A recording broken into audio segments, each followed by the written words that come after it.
Hi, and thank you for visiting my channel. For more information, kindly subscribe and follow. Now let's get started. Solo Sikoa is currently leading the new iteration of the Bloodline. He boldly issued a challenge to Roman Reigns, daring him to assemble a team to confront him and his allies in an epic War Games showdown at the Survivor Series, War Games 2024 Premium Live event. However, if his team ends up on the losing side at the PLE, the 31-year-old could be fired from the Bloodline and replaced by Jacob Fatu as the new leader. This change could be orchestrated by The Rock himself. Just last month, the Great One made a surprise appearance at Bad Blood PLE, witnessing Sikoa and Fatu's loss to the formidable duo of the OTC and Cody Rhodes. The final boss dropped some hints that he could be the mastermind behind everything and the true leader of the heel team. He looked pretty upset after the babyface duo took down the Samoan Werewolf and the Street Champion, which only added to the buzz about his more significant involvement in the story.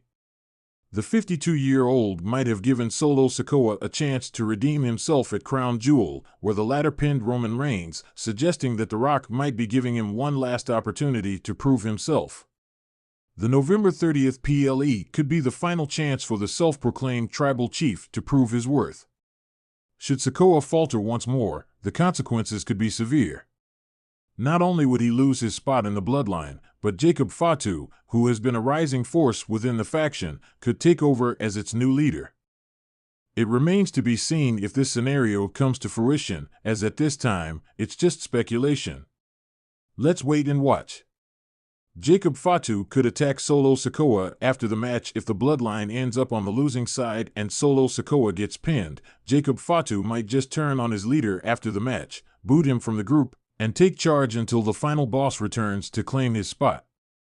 This could spice things up regarding The Rock's potential comeback to lead the Bloodline. This scenario would bring a lot of unpredictability, leaving fans curious about how the 10-time world champion will influence the Bloodline's future. Survivor Series, War Games is set to be a major turning point in this storyline, impacting the Bloodline's future in a big way. The fans are excited to catch all the action on November 30th. Stay tuned. Roman Reigns reveals why he has been trying to fix the Bloodline in WWE. Roman Reigns and the original Bloodline are finally back together, and they are set to take on Solo Sikoa's Bloodline in a War Games match at Survivor Series. The premium live event is set to take place at Rogers Arena in Vancouver, Canada, on November 30th. Ahead of the show, Roman Reigns recently responded to a fan message on TikTok, noting that there was a reason why he had been pushing to put his family back together. The Bloodline right there, man, that's why I'm trying to make this thing happen, trying to fix everything because special things happen when my family is together. Stay tuned.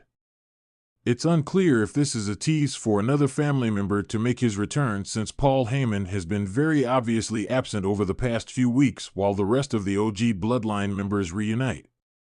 Reigns noted that he was still trying to fix everything when his family was already back together, so this could be about Heyman or the issues he has with Solo Sikoa. Solo Sikoa and Jacob Fatu are obviously his family, and Sikoa is the only member of the Bloodline who hasn't reunited with Roman since his return because he now believes that he is the tribal chief. Roman Reigns and Solo Sikoa will go to war at WWE Survivor Series. Solo Sikoa has put Roman Reigns through hell since his return to the company at SummerSlam, and Reigns will ensure that he is able to repay the favor when he steps inside War Games in 2 weeks' time. Reigns has the Usos and Sami Zayn in his corner, but it seems that the teams will be 5 versus 5 since both teams headed over to Raw this week to try to recruit the 5th member for their respective teams.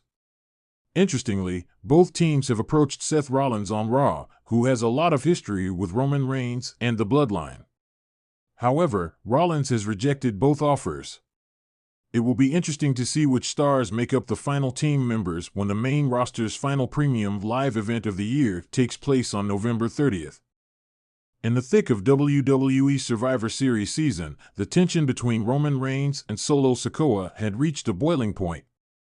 The Bloodline, once an unstoppable force led by Roman, was now fractured beyond repair.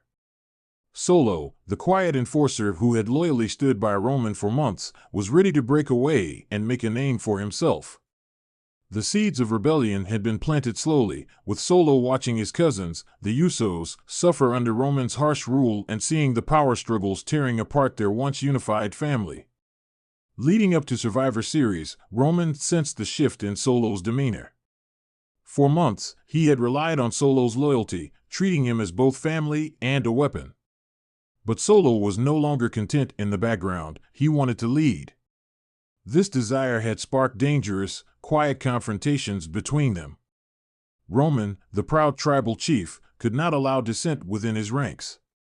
He was determined to crush any challenge to his rule, even if it meant going to war with his own blood. When Roman issued the challenge, he delivered it with a confidence that unnerved even his most ardent followers. "Survivor Series will be where I teach you respect, Solo," he declared on SmackDown, his voice dripping with arrogance. "You think you're ready to be the leader of the bloodline? You think you can carry this burden? I'll show you what it truly means to be the tribal chief." Solo's response was silent but potent, a mere nod, his eyes locked on Roman's with a stoic intensity. He didn't need words to convey his anger. He didn't need threats. His silence was enough to send a chill through the crowd, reminding everyone that Solo Sikoa was no mere follower. In the days leading up to Survivor Series, WWE programming highlighted the history between the two. Flashbacks of their brotherhood, moments of camaraderie, and memories of Solo protecting Roman were shown, underscoring how personal this battle would be. Fans were split, with some loyal to Roman and his reign, while others wanted to see Solo break free from his cousin's shadow. At Survivor Series, the match was the main event. The energy in the arena was electric as both men entered the ring. Roman, wearing his gold and black attire, radiated a deadly calm, while Solo, dressed in his signature Samoan gear, looked like a warrior ready to go to battle. The audience was captivated, fully aware that they were witnessing history in the making. The bell rang, and immediately the two clashed with an intensity that made the ring seem too small to contain them. Solo's strength was undeniable as he matched Roman blow for blow, his powerful strikes echoing throughout the arena. Roman, however, relied on his experience, using his ring IQ to stay one step ahead. He dodged, countered, and taunted Solo, smirking whenever he gained the upper hand. "Is this all you've got, Solo?" Roman sneered after hitting a Superman punch. "You're not ready for this. You'll never be ready." But Solo only grew more determined. He answered Roman's taunts with raw power, delivering brutal Samoan drops and fierce superkicks that forced Roman to rethink his strategy. The tribal chief's confidence began to wane as Solo refused to be defeated. For every spear and punch Roman threw, Solo had a counter, showing that he was more than just a follower, he was a force of his own. At one point, Roman attempted his signature guillotine, intending to wear down Solo with his strength. But Solo, with every ounce of his strength and determination, broke free, roaring as he threw Roman into the ropes. The crowd erupted as they watched Solo's resilience and Roman's frustration grow. The match reached its climax when Solo countered Roman's second attempt at a spear with a massive Samoan spike. Roman staggered, visibly shaken. Solo seized the moment, delivering a thunderous pop-up Samoan drop that left Roman gasping on the mat. But instead of going for the pin, Solo stood over Roman, a look of sadness mixed with defiance on his face. This was his cousin, his blood, but it was also the man who had kept him under his thumb for too long. Roman, barely able to get to his feet, looked up at Solo, his gaze a mix of rage and disbelief. "This isn't over," he growled, but the words carried less weight now. The aura of invincibility Roman once held over Solo had shattered. In a powerful closing moment, Solo extended a hand to help Roman up, but Roman slapped it away. Solo nodded, almost as if he expected this rejection, and turned to leave the ring. The crowd stood, acknowledging Solo's victory, not only over Roman but over the oppressive hold of the bloodline. He had proven his worth, not by defeating his cousin outright, but by standing his ground, refusing to yield to Roman's rule. As Solo walked up the ramp, the screen faded with Roman kneeling in the ring, alone and furious. Survivor Series had marked the end of the bloodline as fans knew it, leaving Roman to face the consequences of his own hubris. And Solo? He had emerged not as Roman's shadow, but as a warrior ready to carve his own legacy.